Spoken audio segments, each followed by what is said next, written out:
ബോബി ചെമ്മണ്ണൂർ ജയിലിൽ കഴിയുന്നത് ഇതാദ്യമായൊന്നുമല്ല കേട്ടോ. നേരത്തെ തെലങ്കാന ജയിലിലും ബോബി കഴിഞ്ഞിട്ടുണ്ട്. അത് പക്ഷേ ജയിൽ ജീവിതം അറിയാനുള്ള ബോബിയുടെ ആഗ്രഹപ്രകാരം തെലങ്കാന സർക്കാരിന് അങ്ങോട്ട് പണം കൊടുത്താണ് ബോബി ജയിലിലെത്തിയത്. എന്നാൽ ഇപ്പോൾ യഥാർത്ഥ തടവുകാരനായി ബോബി ചെമ്മണ്ണൂർ കാക്കനാട് ജയിലിൽ എത്തിക്കഴിഞ്ഞു. ശരിക്കും ജയിൽ ജീവിതം എന്താണെന്നറിയാനുള്ള അവസരം കൂടിയാണ് ഇപ്പോൾ ബോബി ചെമ്മണ്ണൂരിന് ലഭിച്ചിരിക്കുന്നത്. എങ്ങനെയാണ് ബോബിയുടെ ഇപ്പോഴത്തെ ജയിൽ ജീവിതം നോക്കാം.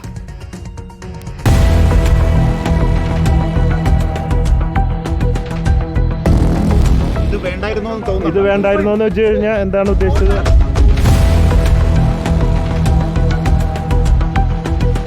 ജയിൽ ജീവിതം എങ്ങനെയെന്നറിയണമെന്ന ആഗ്രഹവുമായി 15 വർഷം മുമ്പ് ബോബി ചെമ്മണ്ണൂർ കേരള പോലീസിനെ സമീപിച്ചിരുന്നു.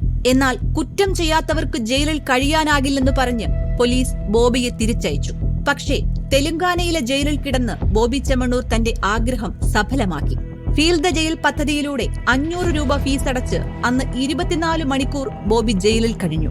എന്നാൽ ഇന്നലെ യഥാർത്ഥ തടവുപുള്ളിയായി ബോബി ചെമ്മണ്ണൂർ കാക്കനാട് ജയിലിലെത്തി. രാത്രി 7:15 ബോബിയെ കനത്ത പോലീസ് കാവലിൽ ജയിലിലെത്തിച്ചത്. ജയിലിന് മുന്നിലും പ്രതികരണത്തിനായി മാധ്യമങ്ങൾ വളഞ്ഞെങ്കിലും എല്ലാം പിന്നീട് പറയാമെന്ന് മറുപടി.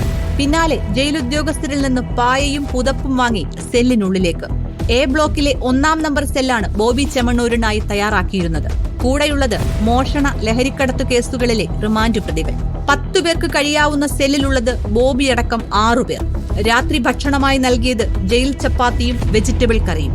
ഇന്നലെ രാത്രി ഉറങ്ങിയതാകട്ടെ നിലത്ത് പായ വിരിച്ചു. സാധാരണ വൈകിട്ട് 5 മണിക്ക് തന്നെ അന്തേവാസികൾക്ക് ഭക്ഷണം നൽകി കഴിയും. എന്നാൽ വൈകിയെത്തിയ ബോബി ചെമ്മണ്ണൂരിനായി ജയിലധികൃതർ ഭക്ഷണം കരുതി വെച്ചിരുന്നു. ഇന്നു രാവിലെ ജയിൽ ഡോക്ടർമാരെത്തി പരിശോധിച്ചു. ഇന്നലെ രക്തസമ്മർദ്ദം താഴ്ന്നതിനെ തുടർന്ന് കോടതി മുറിയിൽ തളർന്നു വീണെങ്കിലും നിലവിൽ കാര്യമായ ആരോഗ്യ പ്രശ്നങ്ങളൊന്നുമില്ല. എങ്ങനെയും ജയിലിനുള്ളിൽ നിന്ന് പുറത്തിറങ്ങാനുള്ള ശ്രമത്തിലാണ് ബോബി ചെമ്മണ്ണൂർ. ജാമ്യത്തിനായി അഭിഭാഷക സംഘം എല്ലാ ശ്രമങ്ങളും നടത്തിവരുന്നു. എന്തായാലും മേൽക്കോടതിയിൽ നിന്ന് അനുകൂല വിധി ലഭിക്കും വരെ ബോബി ചെമ്മണ്ണൂരിന് ജയിലിനുള്ളിൽ തന്നെ കഴിയേണ്ടി വരും. എത്ര ദിവസം ജയിൽ ജീവിതം തുടരേണ്ടി വരും എന്ന് മാത്രമാണ് ഇനി അറിയാനുള്ളത്.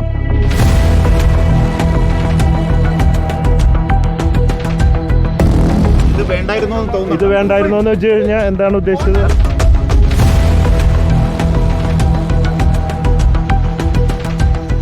News desk reporter.